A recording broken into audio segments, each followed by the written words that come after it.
My name is William Jack Strain. I am an artist and motion designer here in Seattle. I never had much of a plan for my midlife and never assumed I'd reach the age of 35.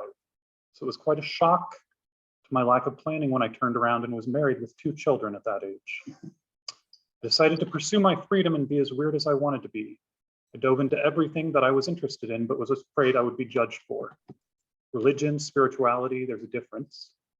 Fasting, sleep deprivation, psychedelics, crystals, breathing, yoga, meditation, cold exposure, the tarot, astrology, astral projection, numerology, you name it.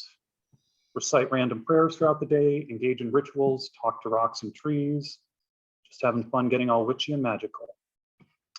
This pursuit involved an immense amount of reading. And one book that led me on this path was by multiple PhD recipient Julian Jaynes, called Origin of Consciousness in the Breakdown of the Bicameral Mind. It's now my favorite book and I've read it several times. So you can imagine from a book entitled Origin of Consciousness in the Breakdown of the Bicameral Mind, it's a little thick and dense. But once you get into it, it's a very fun read. It's interactive. There's literally certain points where you do actions and he points out your faults in consciousness and perception. The thesis of the book is this: the left hemisphere of our brains develop the Wernicke region, which is our language center. So we're left towards the back here. Wernicke region is where we understand and process language. In the front of this is the Broca's area. That's a part of the larger motor function at the front of our brain as it relates to language. In short, the Broca's area does the speaking and the Wernicke's region does the understanding. And they're both connected by the arcutus facialis.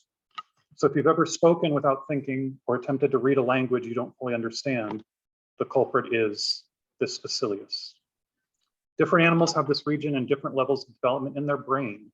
So animals can make sounds without language, or conversely understand language without possessing the motor function to be able to speak it. This is all happening on the left side of the brain. Exactly opposite to this, on the right side of the brain, is the pharyngeal sulcus, or hallucinatory center. It's also present in other animals. What Julian Jaynes does is track the history of the origin of consciousness in the development of the corpus callosum, the bridge that connects these 2 regions, language and hallucination. Using literary examples, he makes the case for religion and consciousness as the merging of these 2 regions, language and hallucination merging over time. Fun fact, dolphins also have these 2 regions and the corpus callosum, but theirs developed millions of years before us. So a case could be made that dolphins developed music, poetry, and psychoanalysis long before humans ever existed. Reading Julian Jaynes got me into psychology and neurology in a very casual way and led me to the emerging field of positive psychological research. It's literally a field that's existed for about 20 years, and the work of Harvard researcher Sean Achor, British psychologist Robert Holden, and Dr. Shauna Shapiro of Santa Clara University. The average paper in a scientific journal is read by about 7 to 9 people total. It's a shame, because I really feel like positive psychology and the discoveries being made in the field truly transform what it means to be human in the ways Jaynes' theories did about 50 years ago. Research in happiness, optimism, and meaning matters the most in the messiness of our current life. Some of these studies create a complete split on how people actually engage with the world: well-being, education, business. Positive psychology study is at the forefront of the scientific and human revolution. The latest breakthroughs in neuroimaging allow us to peer behind the curtain, showing that you are truly the architect of your own reality. Your brain is really phenomenal and adaptable. Your brain can process 40 bits of information every second, which is incredible. 40 individual stories or pieces of evidence every second. Unfortunately, we perceive 11 million bits of information every second from our body's total nerve endings. Only 40% out of 11 million gets through. Your brain is not accurately processing the world. It can't possibly. The brain is only minutely processing a few snowflakes in the midst of a blizzard. If our brains are scanning, welcome. Oh no. Brain, left hemisphere, right hemisphere, they're connected. If our brains are scanning first for the negatives, the hassles, the frustrations, the complaints, the threats, the symptoms omnipresent in every environment, that will obviously affect your reality. The people that we meet in life that are always negative and can find something to complain about are experts. We are here today by virtue of our cautious ancestors. They were the ones that heard the rustling in the bushes and deemed it unsafe to investigate. Their contemporaries who decided to go check it out, they didn't become fruitful and multiply.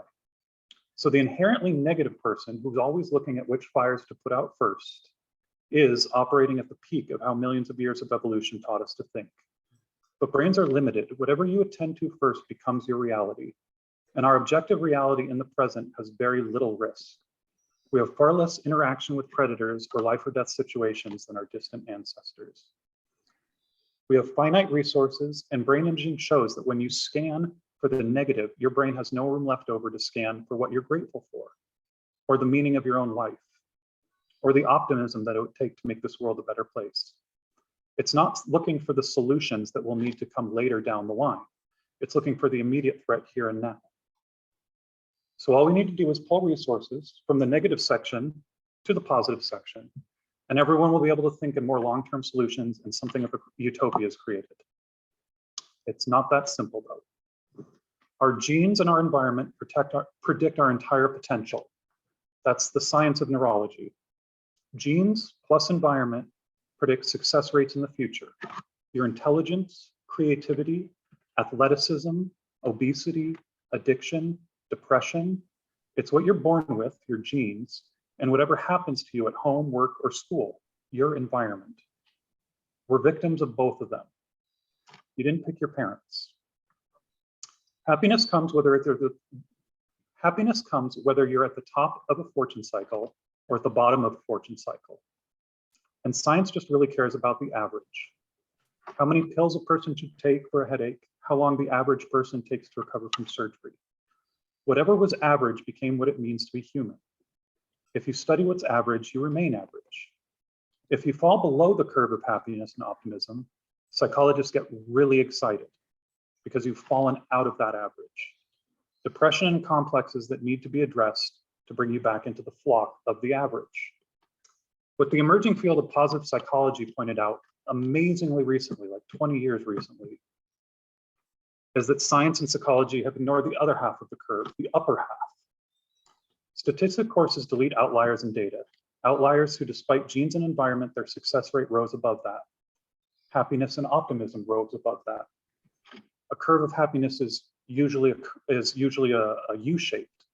So people that are very poor and very rich have about the same levels of happiness. These individual outliers, through changing their daily habits, work routines, who they interacted with, how they interacted, or how they processed their news coming in. Changing one of these 5 things breaks the genetic and environmental bias, creating higher levels of happiness and optimism. And making these changes is as simple as brushing your teeth. It's literally intention plus ritual equals reality. And science taught us that this couldn't happen. Breaking the tyranny of genes and environment, millions of years of ingrained caution that kept us alive and multiplying. When the brain starts to become more positive, every educational or success metric we know of rose dramatically. People that engage in daily gratitude practices, it's a study I'll get to shortly, showed greater activation in the medial prefrontal cortex when put in an MRI scanner. They showed greater neural sensitivity in the medial prefrontal cortex, a brain area associated with learning and decision-making, which means happy people are 3 times more effective at learning and retaining information. Productivity, health, social bonds, happiness is the greatest advantage in our modern culture. And that advantage is not just inherited by the lucky few, the people that have the right genes and the right environment. It's something that can be cultivated, trained, and educated anywhere in the world. So how do we actually reap this advantage in our life? How do we rise above these 2 factors of genes and environment? There's 2 shifts that need to occur before we can get into a behavioral shift. So why dieting doesn't work. Trying to shift a behavior before you shift a mindset. Going right to a behavior, the chances of anyone doing or using anything is pretty low. Shifting 2 things within our mind causes behavior shifts in ourselves and become culturally infused within our lives, families, and communities. The first mindset shift is to define happiness. Most people associate happiness with pleasure. Psychology once defined it this way. We were either pursuing pleasure or avoiding pain. If you pursue happiness like pleasure, always smiling, life's always fun, it backfires dramatically. You get on what's known as a hedonic treadmill. You pursue pleasure and you need more and more to get the same boost in terms of your levels of happiness. Very quickly, your body realizes it can't maintain it. Everything crashes down and you become jaded with life. If happiness is just the pursuit of pleasure, it's not even worth us talking about. It'll just happen or it won't. If happiness is the joy you feel moving toward your potential, that changes the pursuit. It's a conversation I have with my children ever since learning about it. If happiness is pleasure, it's one path. If happiness is the joy you feel moving toward your potential, that means two things. One, joy is something you can experience even when your life is not pleasurable. You can be in pain from a physical exertion, but your brain feels joy at your accomplishment. Childbirth is hardly pleasurable, but contains moments of incredible transcendent joy. Moments of joy can correspond with some of the highest levels of pain and fear we could possibly endure. The second thing to consider is we're afraid of happiness as a society. Pessimism does not equal intelligence. And I've fallen into this trap many times. There's a belief that if you're too happy, you won't push yourself and you'll become complacent. If a team is too happy, they're distracted and won't get their work done. If we're too happy, we won't fix the problems of inequality and global catastrophe. But that's the old model. That's the pleasure principle model. The joy of moving toward your potential does the complete opposite. MRI scans show that joy through gratitude triples your problem-solving abilities, triples your creativity, raises your intelligence, and deepens social bonds. I had the privilege of working on a project for Bill Gates that he presented to the General Assembly of the UN in 2018. Bill Gates is undeniably one of the most objectively intelligent and overflowingly optimistic people currently in existence. His talk outlined how on every metric, infant mortality, opportunity, and education for marginalized groups, preventable disease, death, things are improving and quickly. The video was called "Is the World Getting Better?" And the answer was yes. Pessimism does not equal intelligence. In fact, it's the opposite. To face the challenges ahead, we need to have the best brains possible to bear those challenges. And all the science shows that the best brains are the joyful ones that can create virtuous cycles in our world. So the first mindset shift. If you work harder, you'll be more successful. As soon as I achieve these goals, think how happy I'll be. Work harder, be more successful, then I'll be happier. You know what you're doing when you think this way. I will be happy when. On and on and on until you're happy when you retire. Think how happy you'll be once you hit those targets. It's scientifically backwards and broken for two reasons. In the 1940s, we discovered that once you have success, your brain changes the goalpost of what that success looks like. It's why when I made a dinosaur out of clay when I was 4 years old, I wasn't done. You can ask me, are you feeling happy today, Jack? Yeah, I made that dinosaur out of clay when I was 4, remember? The goalpost is always moving. It's highly adaptive for the brain to do that. It's a great thing as long as we don't assume that happiness exists on the other side of success.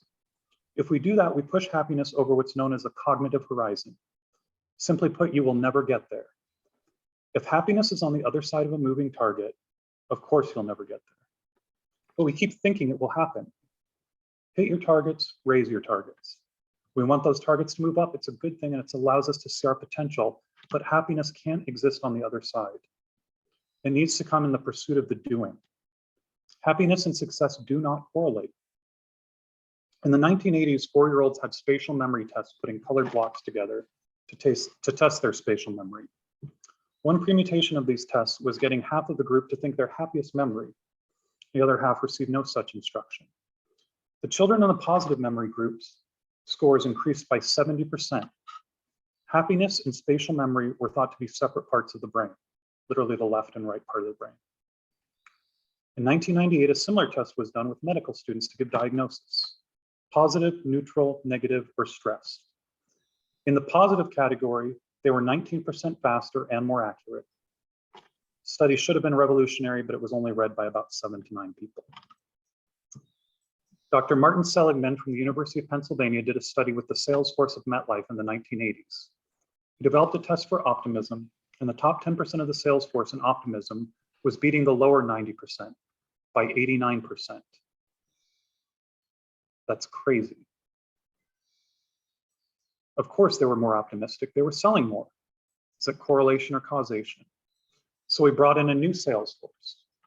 He tested them to be high on optimism, but low on IQ. Little to no sales experience. I hope no one told the new hires that they were hired because of their low IQ. Year one, the new optimistic team outsold the more senior, highly trained team by 26%. By year two, it was 57%. Raising the baseline sales force to the top 25% of optimism, sales increased by 37% a quarter. Now Seligman could measure where the causation was coming from. Optimism was driving the sales, not the other way around. It was everything. Positive brains are 31% more productive. Energy levels rise. Intelligence and creativity triples. Everything tested in SAT and ACT rises dramatically when a brain is positive, being tested to be positive or being told to think a positive thought before taking a test. Stress is inevitable, but if you can understand it, identify you are stressed, and acknowledge the meaning in that stress. If you can do that, negative impacts in terms of health and well-being drop by 23%, simply by identifying the means of your stress, turning our stress positive. Stress is inevitable, but its effects are not. It's actually mediated not by the amount or the length of stress, but through the mindset and how we view that stress. Acknowledge that you have the stress, understand where it's coming from. So the first mindset shift, we know if I can be successful, I'll be happy, just doesn't work. The second shift is in the middle of pursuing those goals, in the stress and the mess of life, raise your optimism and social connection, meaning and purpose. Everything improves and success rates become unstoppable. The formula is backwards. We don't wait on happiness. We find the happiness here. I'll be so happy when the pandemic's over. As soon as the pandemic is over, our brain will change those goalposts. It wasn't like we were all happy, optimistic before the pandemic, and then it just showed up and messed everything up. Cultivate your happiness now, because it's certainly not coming in the future. Happiness leads to success and the understanding of your purpose, not the opposite way around.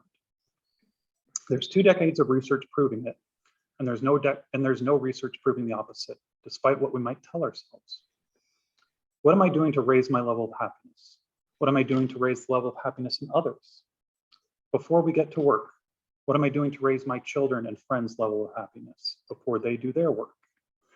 Before the happiness, because the happiness doesn't come after. It needs to come before you start. The super simple thing to do is place your hands over your heart and breathe for a few moments before starting a task. I should have done that before I talked. The simple act of putting your hands over your heart floods your body with oxytocin. The second mindset shift is we can't do it alone. The largest predictor of your long-term levels of happiness is other people. The breadth, depth, and meaning of your social relationships. An interconnected pursuit of happiness and success. There's a cap on your happiness and your potential if it's all about you, the way of self-help. In 2008, Karen A. Roberto at Virginia Tech conducted a test taking groups of students to the base of a steep hill and fitting them with weighted backpacks. They were then asked to estimate the steepness of the hill. Karen A. Roberto's test was supposed to see how their perception of the hill changed with the heaviness of the backpack they were wearing. That was the test. Some participants stood next to friends during the exercise, while the others were alone. The students who stood with their friends gave lower estimates of the steepness of the hill. The weight had nothing to do with it. The longer the friends had known each other, the less steep the hill appeared. The architecting of the hill in their visual cortex was different based simply on whether you had to climb the hill alone or with a friend. The hill was 20% steeper when you're alone compared to if you're with someone. It's literally a different hill in your mind. That means happiness cannot be self-help. If happiness is self-help, it's 20% steeper to achieve. Overcoming depression and anxiety, those hills are in constant flux, based on whether or not you think you're alone or overcoming that challenge along with someone. Social media knows this. Whether the tide of social media is for you or against you has tremendous effects on your well-being in that moment or on that platform. In the 1930s, a researcher named Hugh M. Smith went to Southeast Indonesia and discovered a colony of fireflies that blinked perfectly in unison, like lightning. This was unheard of, as all known fireflies up until then blinked individually in attempts to beat the competition for a mate. Smith was ridiculed and actually fired for his discovery. This flew in the face of what was perceived as evolutionary advantage. Decades later, MIT researchers discovered 2 colonies of fireflies, Smith's colony in Indonesia and one in the Smoky Mountains of Tennessee, that did indeed blink in perfect unison. Success rates of reproduction in typical firefly colonies are 3%, which is actually pretty good for an insect. But these 2 outlier colonies were at 82% per bug. The entire system was doing orders of magnitude greater than anyone thought was possible by working together. People misquote Darwin all the time. It's not survival of the fittest, it's survival of the best fit with the people around us. Google's Project Aristotle discovered that the only thing predictive of a team's success was the social cohesion of the team. If they focused on individual traits on individual members of the team, they could not predict success. It was only through the strength of the team's social cohesion that success could be measured. Do you feel like you're part of a community? Do you have a psychological safety net? Do you feel connection with those around you? Can you express your individual traits comfortably within that social ecosystem and connect with it? If all members of a group can say that, their success and productivity skyrockets. So the second mindset shift is not only are we better together, but if we're able to create these virtuous cycles in the environment around us by creating an interconnected response, our levels of health, happiness, and optimism rise exponentially. And it magnifies the first mindset shift. So we need to prioritize happiness now, create happiness to create success. And we can't do it alone. Happiness is not an individual sport. So now we get to the behavioral part after the mindset shift. What can we do to light up and engage the people around us? And how do we measure it to know it actually works? It's something I came to pretty early on in my occult and religious studies. You start with gratitude. The cornerstone of every major religion is a community of gratitude. Now, 98% of people surveyed say they are highly grateful. So the work's done. It's an amazingly high percentage. But how do these people measure and track their gratitude? 2 researchers, Emmons and McCullough in 2003, learned in a study that it doesn't matter what you're grateful for. What matters is the scanning of things to be grateful for. There's a part of your brain that doesn't just record the things you're grateful for, but it scans for new ones. That's the part of your brain we want to strengthen. So here's the exercise. For 21 days in a row, Emmons and McCullough got people to write down 3 things that they were grateful for in the past 24 hours. They would start or end their day writing down these 3 things. Bookend your day with them. After you do this for a few days, your brain knows that it's going to need to come up with 3 new things every day. It's scanning for new gratitudes because it knows it can't repeat them. Your brain builds a background app and passively scans the world around it for the positives you can mention or write down the next morning or evening. Almost like you're a positivity terminator, always scanning for new gratitudes in the background of your daily life. As you do that, your brain perceives these micro pricks of positivity, even in the worst and most stressful times. It's literally something in the background that you can't perceive that's making you happier. 21 days later, no matter the social situation, you have 63 things you are grateful for, but that's not even the point. The point is the part of your brain that scans for these things. After the 21 days, people that measured as low-level pessimists were now testing as low-level optimists on the average. And neurology says that shouldn't happen. It was thought to be genetic. You're born a pessimist and you die a pessimist. But this test showed that it's only half true, which makes it completely false. The emerging science of neuroplasticity shows that this practice changes the brain. MRI scans prove greater neural sensitivity in the medial prefrontal cortex. Genes set the initial base for your levels of happiness. Genes set the initial base for your levels of happiness and optimism. It's just easier for some people to get there than it is for others. But if you create some of these positive habits, you become one of the outliers at the higher end of the graph. Breaks the tyranny of genes and environment. And it just keeps going. 6 months later, subjects began testing as high-level optimists. The medial prefrontal cortex of the brain actually grew in the subjects that continue to process this for 6 months onward. It's pretty incredible. We can internally literally change the shape of our brain chemistry and its size with a 45-second daily disruptor in our lives. Intention plus ritual equals your reality. It's as simple as brushing your teeth. We all have genes that predispose us to teeth that should rot out by the age of 14 or 15 in a high sugar society. Unless you magically get every member of a society to buy a toothbrush and brush their teeth every single day. This background scanning is the same principle. These simple disruptors change what it means to be a human. We have genes that predispose us to threat detection. But if you create a 45-second disruptor looking for 3 new things you're grateful for every day, the neural pathways in your brain change, and the levels of optimism increase dramatically. Everything you're pursuing, cross-function, rises dramatically. Trauma hospitals, homeless populations, the Marines, banking institutions, all had this change happen dramatically by instituting this practice. An interconnected response to happiness and success, greater resilience, greater success. 3 things you're grateful for every day, never repeating. If you do this with a spouse or partner, it's been shown that your partner universally finds you more attractive than they did 21 days previously.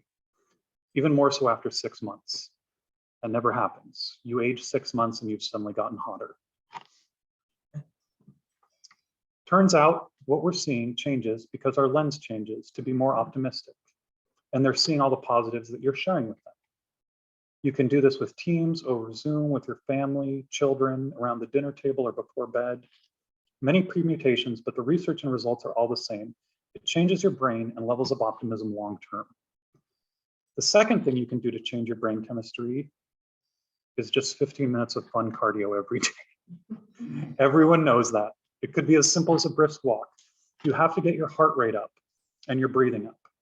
If you do this for 6 months, it's the equivalent of taking the strongest known antidepressant. And that's just in the first 6 months. Within 2 years, if maintained, there's a 70% chance that you don't relapse back to depression. Antidepressants serve a valuable role in our society, and I don't repudiate them. It's a testament to the value of exercise. Do 15 minutes of jumping jacks while you're watching TV. If you do it with someone else, you get an extra boost because you'll have the accountability and the social connection that I talked about earlier. Another activity. Think of a single meaningful experience every day. Just one good thing that happened within the last 24 hours. Write it down and bullet point 3 details you can remember about it. Turns out your brain needs only 1 note of meaning to judge a day as meaningful. Your brain looks for patterns, and in doing this, recognizes the trajectory of meaning running through your entire life. It's the fastest intervention for raising meaning in people's lives. And in a study of people with chronic neuromuscular disease, they could drop their pain medications by 50% after 6 months of this practice. Doing this moves from multitasking to focusing on presence and a singular task. Accuracy and productivity rise and the stress levels drop. The last one, and maybe the most difficult one of all to do, but creates the biggest potential impact. Start every day because you're trying to prime yourself at the start of the day to be positive, and write a simple 2-minute email or text message praising or thanking someone you know. It's incredibly difficult to do, but that's it. A 2-minute positive email praising or thanking someone you know for at least 21 days in a row. If you're like me, by around day 8, you run out of people. But that's when the very interesting change begins to happen. By that time, it could be earlier, it could be day 3.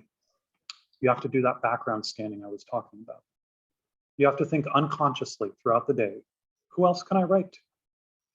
There's that teacher who helped me in middle school, or the boss who gave me my first job, or the person who inspired me or helped me through a hard personal time. You go back and remember people from your past, and you appreciate and are on the lookout for the new ones.